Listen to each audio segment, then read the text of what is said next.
히펌프에 대한 그 관심이 어느 때보다도 큰 시기인 것 같습니다. 그래서 맨 처음에 김민수 교수께서 말씀해 주셨지만 왜 히펌프냐라고 설명할 필요는 이제 없는 시대가 열린 것 같고, 이제는 어떻게 히펌프를 적용할 것인가의 하우에 대한 거를 구체적으로 논의를 해야 되는 그런 시기가 열린 것 같습니다. 그래서 발표해 주신 여러 가지 사용 분야라든지 혹은 정책적 이슈 사항들, 기술적인 허들, 이런 것들을 전문가들이 이제 모여서 논의할 수 있는 그런 조건은 충분히 조성이 된 것 같고요.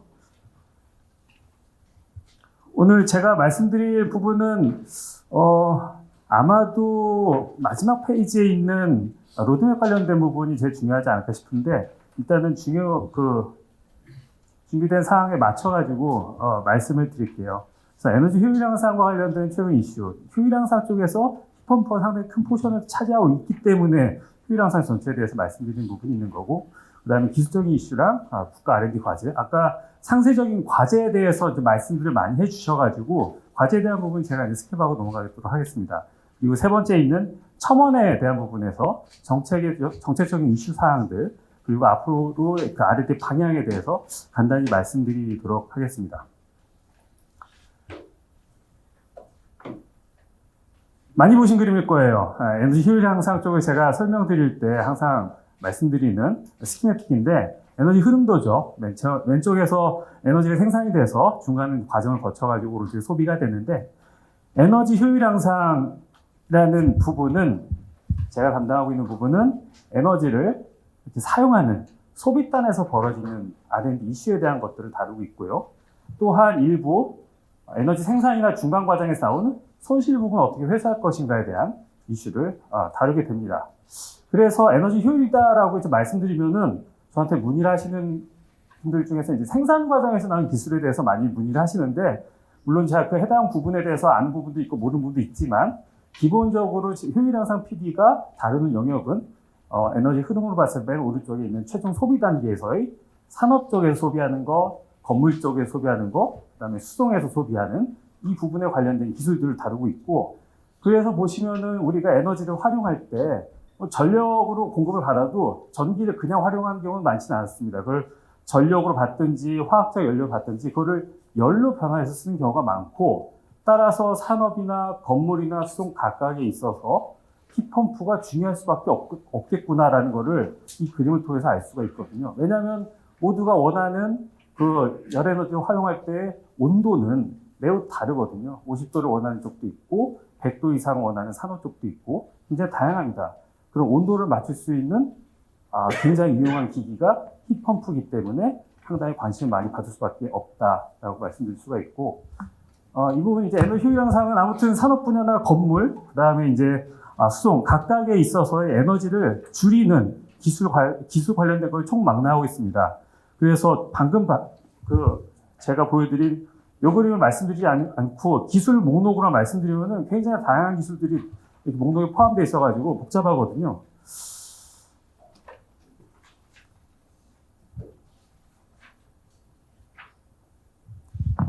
그런데 효율 향상 쪽에서 최근에 이제 뭐 이슈가 많이 몇 년 동안 되고 있는 거는 계속 반복해서 설명드렸듯이 탄소 중립에 대한 부분이 기존의 에너지를 아끼는 거에 추가적으로 숙제가 주어졌고, 에너지를 아끼면서도 발생하는 탄소 발생량을 저감시키는 그 숙제가 주어졌잖아요. 그게 한 국가 단위가 아니고 글로벌 커뮤니티에서 이 부분을 굉장히 이제 종용하고 있기 때문에 이 과정을 통해서 새로운 산업 생태계로 생성이 되고 있고, 각각 이제 정책들도 나오고 있습니다. 게다가 요즘은 굉장히 복잡한 사회경제 구조 때문에 에너지를 활용하는 그 체계가 상당히 다른데, 이쪽에 각각의 플레이어한테 에너지를 안정적으로 공급하기 상당히 중요합니다.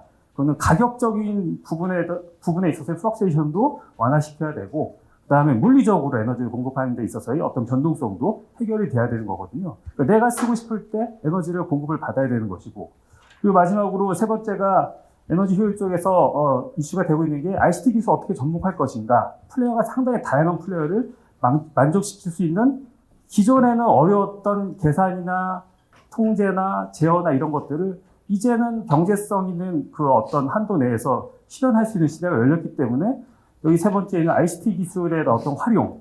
이 세 가지가 버무려져서 에너지 효율 관련된 여러 가지 이슈들을 추가적으로 파생시켜서 만들어내고 있다라고 말씀을 드릴 수가 있습니다. 그래서 여기 있는 에너지 효율 향상과 관련된 이슈들이 여러 가지가 있긴 한데 이 이슈들을 해결하기 위해서 고효율기기에 관련된 R&D가 필요하고 기술을 확보해야 되는데 여기 있는 각각의 사람들이 결국에는 우리가 알고 있는 이제 힙펌프가 해결할 수 있는 부분이 많이 있거든요. 그래서 힙펌프가 탄소 중립에도 기여할 수 있고 에너지의 어떤 변동성에도 기여할 수 있고 그리고 RCT를 적용하는 거에 있어서도 힙펌프가 상당히 전통적인 기기보다 더 많은 가능성이 있기 때문에 주목을 받을 수밖에 없다라고 말씀을 드릴 수가 있습니다. 물론 수동 부분은 비이클 내부에 있는 어떤 소형 공조 시스템 위에는 이제 아직은 언론에서 많이 언급되고 있지 않지만 최근에 이제 산업 부분에서 기존의 보일러를 잘 쓰고 있었는데 이 보일러를 퇴출을 시키려다 보니까 유용한 대체제로 나올 수 있는 게 힙펌프이고 그럼 어떻게 기존의 산업계에서 잘 쓰고 있는 온도에 어떤 열을 공급할 수 있는가 그 엄청난 열량을 공급할 수 있는가에 대한 숙제가 주어지게 되겠죠. 그래서 힙펌프 관련된 혁신 기술의 확보가 상당히 중요하게 됐고요. 그 다음에 이제 에너지 효율 향상을 비롯해서 에너지 전반에 있어서 최근에 얘기가 많이 나오고 중요한 게, 전전화입니다. 그래서 전체를 전력화하는 것들이 각 국가별로 차이는 있지만 앞으로 가야 될 큰 방향이고, 그러면 여기 뭐 지지난달에 나오는 에너지 페이퍼의 표지 그림인데요. 아무튼 이렇게 전 사회가 재생에너지와 그다음에 전력화를 이제 병행을 해서 탄소 중립을 구현하고 그다음에 그 원하는 에너지를 충분히 쓰면서 경제활동도 돌아가는 그런 사회를 구현을 해야 된다라는 이슈인데 그러기 위해서 우리가 해결해야 될 문제가 굉장히 많습니다. 아까 그 여러 연사님께서 말씀하셨듯이 힙펌프가 상당히 높은 수준에 와 있고 그다음에 힙펌프를 비롯한 다른 기술들도 지난 수십 년의 기술 개발을 통해서 상당히 성숙도를 높였지만 아직도 구체적으로 어떤 솔루션을 내자라는 어떤 공학적인 혹은 사업적인 이슈로 들어가게 되면은 해결해야 될 문제가 굉장히 많거든요. 오픈 숙제가 많아요. 아직 해결된 게 아닙니다. 그래서 하우에 대한 고민이 상당히 중요한 시점이고 그 과정에서 나온 힙펌프 같은 경우에서는 힙펌프가 결국에는 공기를 쓰느냐 혹은 수열원이냐 지열원이냐 폐열을 쓰냐 여기 있는 열 공급 원으로부터 중간에 연결시켜서 산업이나 건물이나 혹은 지역 냉난방이나 집단 에너지 시스템을 공급하는 중간에 역할을 하게 되는데 이 스키매틱은 간단하지만 아까도 뭐 하나의 온도 조건으로 들어가면 상당히 이제 물성이라든지 소재라든지 문제가 많거든요. 해결해야 될 문제가 많다. 그리고 우리 선배님들께서 상당히 오랫동안 힙펌프 관련된 R&D를 많이 하셨지만 숙제도 많이 남겨주셨기 때문에 우리가 지금 상당히 많은 과제들을 더 해야 되는 상황이다라고 말씀을 드릴 수가 있을 것 같습니다. 시장 규모에 대해서는 아까 뭐 설명이 있었기 때문에 스킵하도록 하고요. 아무튼 시장은 큽니다. 앞으로 커질 거고 그 다음에 활용처는 더 복잡하면서 그 수요를 만족하기 위한 다양한 제품 포트폴리오가 구성이 될 것이다라고 볼 수가 있고 뭐 이 그림에서 중요한 거 하나는 이 시장이 어떤 그 후진국이나 개도국뿐만이 아니고 선진국 중심의 시장이 상당히 앞으로 많이 더 클 거기 때문에 굉장히 고부가가치 산업으로 갈 수 있는 상당히 이제 길이 열렸다라는 부분이 중요한 것 같습니다.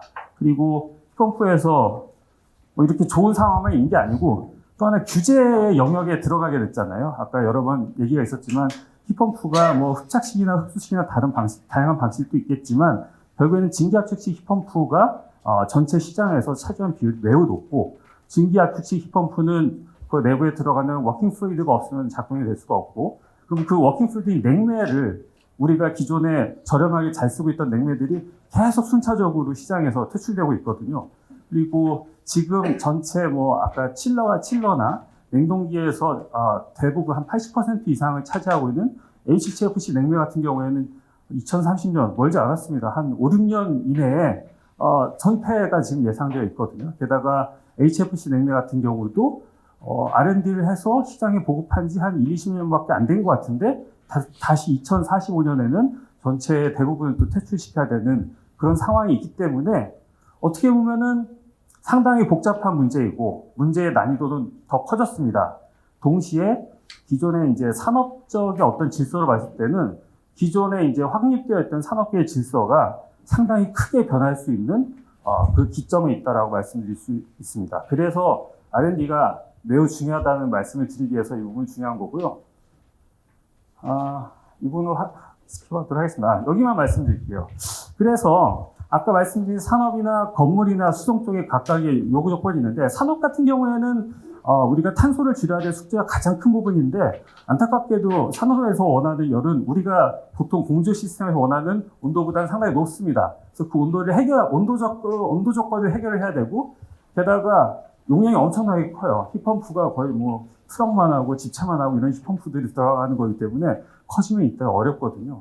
그래서 대용량과 보온을 동시에 만족하는 그런 기술 솔루션을 내놔야 되고, 또 하나는 산업 현장에 가서 보시면은 배관을 비롯해서 매우 복잡합니다. 사람이 하나하나 따라가기가 매우 힘들어요. 그래서 어떤 기계적인 알고리즘과 제어의 도움을 받지 않으면은 안정적인 서비스를 제공하기 힘든 상당히 어려운 문제가 있고요.